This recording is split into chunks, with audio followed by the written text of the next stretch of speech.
So Hazel, we've talked a lot about how teachers can look after their pupils on a kind of whole school wellbeing basis, but also maybe how they can look out for children experiencing mental health difficulties or things like that. But what about teachers themselves? I know colleagues are experiencing kind of heightened sense of maybe stress and worry about returning to school and having more children kind of coming in. So how can teachers look after themselves, head teachers as well? How can they look after their colleagues at this time of potentially heightened stress? Yeah, I mean, I think many of us are looking on thinking what an impossible task. That there is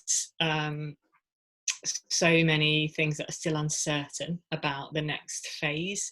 And I, for one, am just feeling a tremendous amount of empathy for those who are trying to do this. I'm thinking, it just feels like a very big responsibility. And I'm sure many teachers are experiencing that sense too, and understandably feeling perhaps anxious for the children in their care, but maybe also for themselves and whoever they might have at home that they are trying to protect, and a whole range of things there. And I think it is important that we give ourselves permission to be human, even though I think teachers are like superhuman.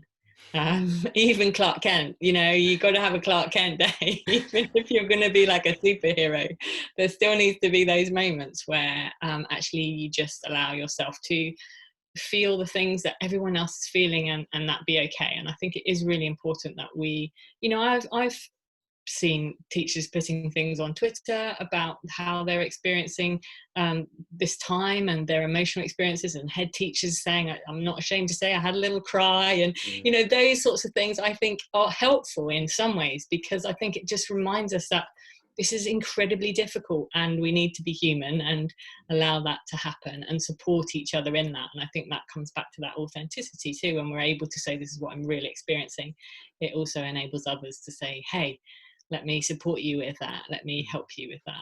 So I think there's an aspect of, being kind to yourself and giving yourself permission to feel the things that you're feeling, and finding people to talk about that with.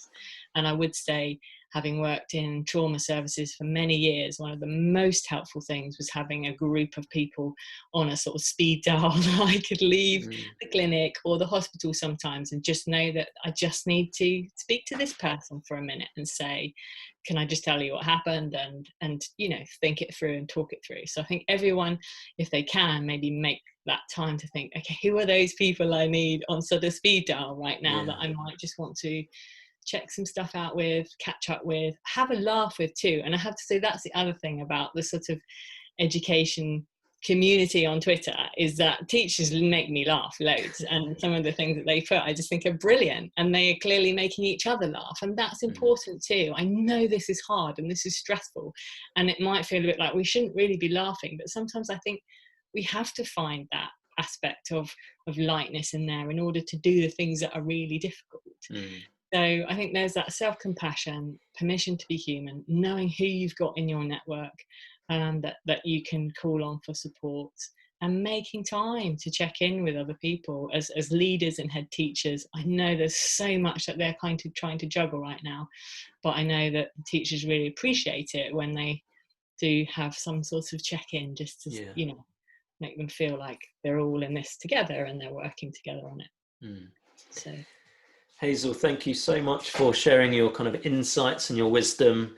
It's on a Saturday afternoon. I know you've got family that are probably dying to go for a run or a bike ride with you or something. It's been really great chatting. If you want to find out more about Hazel and her work, it's thinkavellana.com. Yes, that's it. Thank you. Thinkavellana.com. The link is in the blog page. Check out her work, check out her brain lab lessons, which I've looked at. They look fantastic. Look at the wellbeing growth mindset live lessons, which I think are still on iPlayer. I hope you've enjoyed it, and good luck to everyone welcoming more students back. You've got this, teachers, and stay safe.